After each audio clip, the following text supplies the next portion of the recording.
নমস্কাৰ বন্ধু-বান্ধৱীসকল, মোৰ উন্নতি মিনি ব্লগলৈ আপোনালোক সকলোকে স্বাগতম জনাইছোঁ। আশা কৰোঁ ভগৱানৰ আশীৰ্বাদত আপোনালোক ভালে আছে। আৰু এয়া চাওক, মোৰ আজি পৰীক্ষা আছে, পৰীক্ষাক যাবলৈ ওলাইছোঁ।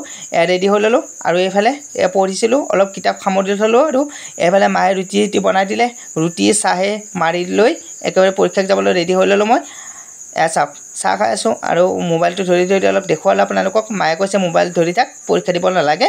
তো তেনেকৈ আৰু মই ক'লোঁ হ'ব দে। আৰু এইফালে এক্সামত যাবলৈ মই ৰেডি হৈ ওলাই আহিলোঁ। এয়া চাওক, ই ৰিক্সাতে আহিছোঁ, যিহেতুকে মোৰ বাইক নাই। তো সেইফালে পৰীক্ষা শেষ হ'ল, অলপ দূৰৰ পৰা ভিডিঅ' কৰি দেখালোঁ আপোনালোকক। আৰু পৰীক্ষাৰ পৰা চিধাই আহি গ'লোঁ মই মোৰ বাগানখনলৈকে।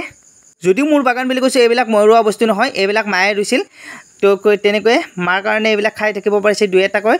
তো ৰঙালাও কাটিলোঁ বাৰু, ৰঙালাও হৈ গ'ল। আৰু এতিয়া এইবিলাক আছে। আৰু এই চাওক, অৱতাৰত মূলা এটা উভালি আনিলোঁ। বন্ধু-বান্ধৱীসকল, ঘৰৰ বস্তু এনেকৈ উভালি আনাটো মজাই বেলেগ।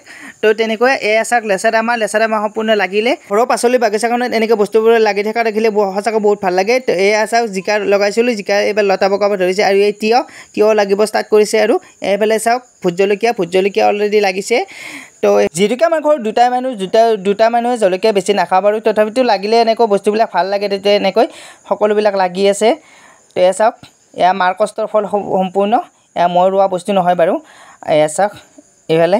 আৰু এইফালে চাওক, মই সৰুকৈ কৰা ফলৰ বাগিচাখন। এয়া চাওক, এয়া আম ৰুইছিলোঁ, আমডাল এইবাৰ লাগিছিল বাৰু অলপ। এইফালে অমিতাডাল লাগিব ধৰিছে এতিয়া। এইফালে বেদনা, এইফালে আমাৰ লোকেল ডালিম।